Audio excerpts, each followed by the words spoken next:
Welcome in bedtime story channel. Pinky चिड़िया एक दिन अपने बच्चों के लिए खुराक लेने जंगल जा रही थी। वो दाने की तलाश में अपने घर से बहुत दूर आ चुकी थी। तभी उसे जमीन पर कुछ दाने गिरे हुए दिखाई दिए। उसने खुद से कहा, अरे वाह, यहाँ पर तो बहुत सारा दाना और पानी है। यही दाना पानी इकट्ठा करके मैं घर वापस चली जाऊंगी। ये सोचकर पिंकी चिड़िया दाना इकट्ठा करने लगी। जब पिंकी चिड़िया ने दाना अपने मुंह में रखा तो उसे आगे और दाना दिखाई दिया। अरे वाह, यहाँ पर तो और भी दाने हैं। मुझे लगता है मेरी किस्मत बहुत अच्छी है। यही लेकर मैं घर चली जाऊंगी। पिंकी ने वो दाना अपने मुंह में रख लिया और जब वो घर वापस लौटने लगी तो उसे और दाने दिखाई दिए। पिंकी इन दानों के पास चली गई। उसने वो दाने भी अपने मुंह में इकट्ठा कर लिया। जब वो घर जाने की तैयारी करने लगी तो उसने देखा कि आगे बहुत सारे और दाने एक जगह इकट्ठे पड़े हुए हैं। उसने सोचा, अरे वाह, इतना सारा दाना, वो भी एक ही जगह पर। भला कौन रख सकता है? मुझे लगता है कि किसी जानवर ने खाने के लिए यहाँ पर रखा होगा। पिंकी को ऐसा लगा कि कोई जहाँ पर दाना भूलकर गिरा गया होगा। इसे मालूम नहीं था कि ये एक इंसान का लगाया हुआ जाल था। पिंकी चिड़िया इसके पास जाने की तैयारी करने लगी। जब एक कौवे ने पिंकी चिड़िया को दाने के पास जाते हुए देखा तो कहने लगा, अरे पिंकी चिड़िया, रुक जाओ, रुक जाओ।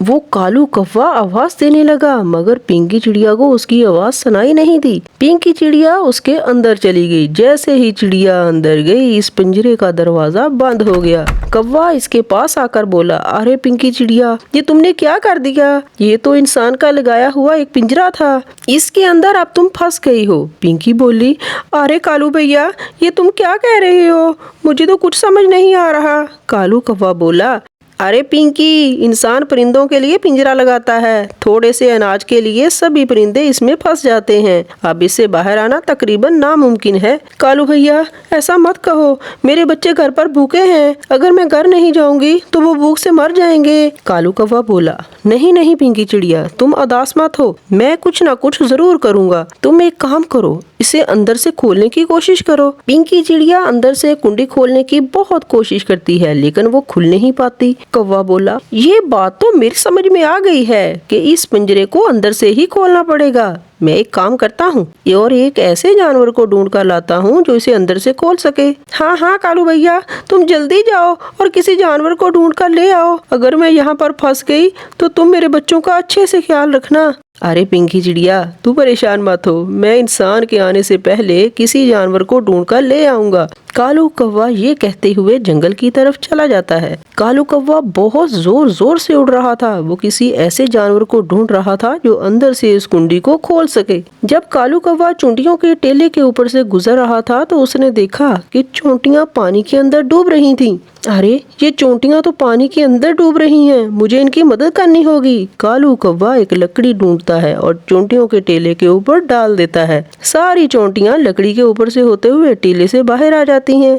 सब की सरदार चोंटी आगे आती है और आकर कौवे को बोलती है, कालू भैया, आपका बहुत बहुत शुक्रिया। आपने हमारी जान बचा ली। हम तुम्हारा एहसान जिंदगी भर नहीं भूलेंगे। जब भी तुम्हें हमारी मदद की जरूरत पड़े तभी तुम हम चोंटियों को जरूर याद कर लेना। हाँ हाँ जरूर, मगर अब मैं चलता हूँ, मैं जरा जल्दी में हूँ। कालू वहाँ से उड़ गया। जब वो थोड़ा आगे गया तो उसे एक और आवाज आई, बचाओ बचाओ, मुझे कोई तो बचाओ। कालू ने जब नीचे देखा तो उसे एक अकाब दिखाई दिया जिसने एक नागराज को दबोच रखा था। कालू की समझ में आ गया कि नागराज ही उसकी मदद कर सकता है। कालू जल्दी से अकाब के पास गया। उसे देखकर अकाब बोला, अरे कालू, तुम और यहाँ कैसे? हाँ मैं। अब तुम्हें इस नागराज को छोड़ना पड़ेगा। मगर क्यों? पिंकी चिड़िया पिंजरे में फंस गई है। मुझे उसे छुड़ाने के लिए नागराज की जरूरत है। ये सुनकर अकाब बोला, तुमने एक बार मेरी मदद की थी, इसलिए नागराज को छोड़ रहा हूँ। नागराज मेरे बच्चों को खाना चाहता था, इसलिए मैंने इसे दबोच लिया था। मैं इसे लेकर तुम्हारे पास चलता हूँ, क्योंकि मैं इस पर भरोसा नहीं कर सकता। हाँ हाँ जल्दी चलो, नहीं तो इंसान वहाँ पर आ जाएगा। कालू कौवा आगे आगे उड़ रहा था और अकाब नागराज को लिए पीछे पीछे उड़ रहा था। तीनों आकर पिंकी चिड़िया के पास पहुँचे। पिंकी चिड़िया बोली, अरे कालू भैया, ये तो अकाब और नागराज हैं, तुम्हें इन्हें यहाँ क्यों लाए हो? कौवा बोला, चिड़िया डरो मत, ये दोनों तुम्हारी मदद करने के लिए आए हैं। कालू भैया, आपने आने में बहुत देर की, मैं यहाँ पर बहुत परेशान हो रही थी। हाँ, अब हम आगे हैं तो कुछ ना कुछ जरूर करेंगे, तुम परेशान मत हो।